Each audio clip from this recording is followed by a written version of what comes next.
Alhamdulillahi Rabbil Alamin Ar-Rahmanir Rahim Maliki Yawmiddin Iyyaka na'budu wa iyyaka nasta'in. Bulan Ramadan menjadi bulan yang spesial untuk umat Islam. Selain berpuasa sebulan penuh, ada beberapa kegiatan yang dilakukan kaum muslimin ini. Membaca Al-Quran misalnya. Siapa yang tidak kenal dengan Will Smith? Aktor terkenal di Hollywood dengan segudang prestasinya. Hal mengejutkan baru-baru ini, Will Smith mengungkapkan pengalamannya membaca Al-Quran selama bulan Ramadan. You told me that you read Quran. Dalam wawancara dengan stasiun televisi Saudi, Will Smith mengungkapkan bahwa dia merasa terkesan dengan kesederhanaan dan kejelasan yang terdapat dalam Al-Quran. I loved the simplicity. The Quran is so clear, so crystal clear. Saya membaca Al-Quran dari awal sampai akhir selama Ramadan tahun ini. Demikian ungkap Will Smith di kanal YouTube Ayatuna Ambassador pada hari Rabu 20 Maret 2024. Aktor berusia 55 tahun tersebut kemudian mengakui bahwa membaca Al-Quran membantu menghindari kesalahpahaman dan membawa kedalaman spiritual yang indah. Saya suka kesederhanaannya. Al-Quran begitu terang dan jelas. Sungguh begitu jelas. Demikian Smith berpendapat. Will Smith menyatakan bahwa membaca Al-Quran membantunya memahami alur cerita secara keseluruhan. Dia menyadari bahwa cerita-cerita dalam Taurat, Bible, dan Al-Quran sebenarnya membentuk satu kesatuan yang utuh. Will Smith pun berujar, menurut saya telah membaca semua kitab suci agama Abrahamik. Saya terkejut betapa sering Musa itu disebut. Musa begitu menarik. Menemukannya di sepanjang Al-Quran, saya menikmati Musa dan pengalamannya. Pemirsa, ternyata pengalaman membaca Al-Quran juga membuat Smith menyadari hal-hal baru, seperti kisah tentang Ibrahim yang terbagi antara Ishak dan Ismail. I never totally understood Abraham as the father and then the split with Isaac and Ishmael, and it was just, it was beautiful to get the completion of that comprehension.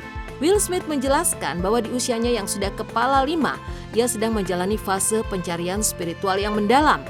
Hal inilah yang mendorongnya untuk menjelajahi Al-Quran dan mendalami pemahaman spiritualnya. Lantas, apakah Will Smith beragama Islam? Ketika berbicara tentang keyakinan sang aktor, ada desas-desus yang mengklaim bahwa Smith adalah seorang penganut Scientology. Nah, Scientology sendiri merupakan suatu kepercayaan agama yang dianggap memiliki kompleksitas tersendiri. Scientology adalah doktrin agama yang mengandung arti pemahaman tentang cara untuk mengetahui.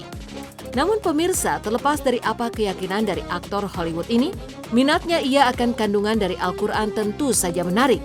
Nyatanya, tidak sedikit orang-orang non-Muslim yang mempelajari kandungan dari Al-Quran.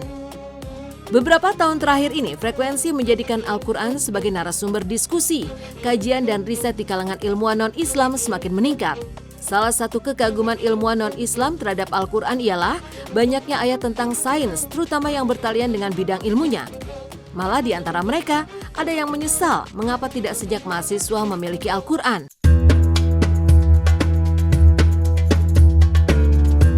Alfred Kroner, geolog dunia, guru besar Departemen Geosciences, University of Mainz, Jerman. Ia sangat populer setelah kritikannya terhadap beberapa ilmuwan besar di bidangnya. Menurut Alfred Kroner, ayat Al-Quran seperti seputar bumi yang disampaikan Nabi Muhammad belum terjangkau oleh kemampuan penelitian dan pengamatan manusia pada masa itu. Tetapi metode ilmiah modern sekarang telah membuktikannya. Selanjutnya, Maurice Bucaille, Kepala Klinik Bedah Universitas Paris yang telah sangat tertarik pada korespondensi antara ajaran kitab suci dan sains modern. Ia mengkaji Al-Quran selama belasan tahun dalam kaitan fisiologi dan reproduksi. Akhirnya, Maurice menyatakan bagaimana Al-Quran bisa berisi berbagai ide sains yang hanya ditemukan pada era modern ini. Bagaimana mungkin Nabi Muhammad mengucapkan kebenaran-kebenaran yang bersifat ilmiah tanpa membuat kesalahan sedikit pun? Karenanya, ia membantah semua hipotesis seolah-olah Nabi Muhammad adalah penulis Al-Quran. Dari Kanada ada Kate L. Moore, guru besar Departemen Biologi Anatomi, Universitas Toronto. pada konferensi di Kairo yang merepresentasikan sebuah makalah penelitian dan menyatakan studi intensif terhadap Al-Quran dalam 4 tahun terakhir telah menunjukkan sebuah sistem pengklasifikasian embrio manusia yang mengagumkan sejak hal ini direkam pada abad 7 Masehi. Pemirsa, kembali ke membaca Al-Quran, sejatinya memang bisa dilakukan kapan saja. Namun, kenapa membaca Al-Quran di bulan puasa menjadi keutamaan? Syahrul Ramadan alladzi unzila fihil Qur'an. Dan Al-Quran yang penuh berkat itu diturunkan pada bulan Ramadan. Dalam riwayat hadis dijelaskan bahwa Jibril senantiasa turun atau menghadap Rasulullah SAW di setiap malam bulan Ramadan untuk mengajari beliau Al-Quran. Untuk itu maka di bulan yang penuh berkat ini, perhatian ke arah tilawat Al-Quran harus kita tingkatkan melebihi dari bulan-bulan lainnya. Paling tidak, khatamkanlah Al-Quran 1 kali di bulan ini. Rasulullah SAW bersabda bahwa di akhirat, puasa akan berkata, "Ya Rob, aku telah menghalanginya dari makanan dan juga syahwatnya di siang hari, maka berilah aku syafaat untuknya." Kemudian Al-Quran juga akan berkata, "Ya Rob, aku telah menghalanginya dari tidur malam, maka berilah aku syafaat untuknya." Demikian itulah keutamaan membaca Al-Quran di bulan Ramadan, dan semoga Allah Subhanahu wa Ta'ala memberi kita kemampuan untuk bisa menjadi salah seorang dari penerima nikmat dan karunia Allah Subhanahu wa Ta'ala tersebut. Wa akhiru dawana anilhamdulillahi rabbil alamin. Assalamualaikum warahmatullahi wabarakatuh.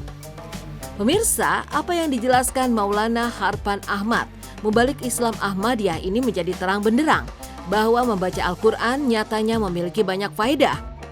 Setidaknya, dari Will Smith dan para saintis non-muslim kita bisa belajar bahwa Al-Quran tidak hanya sumber pengetahuan. Dengan membaca Al-Quran, kita bisa lebih mengenal siapa pencipta alam semesta ini.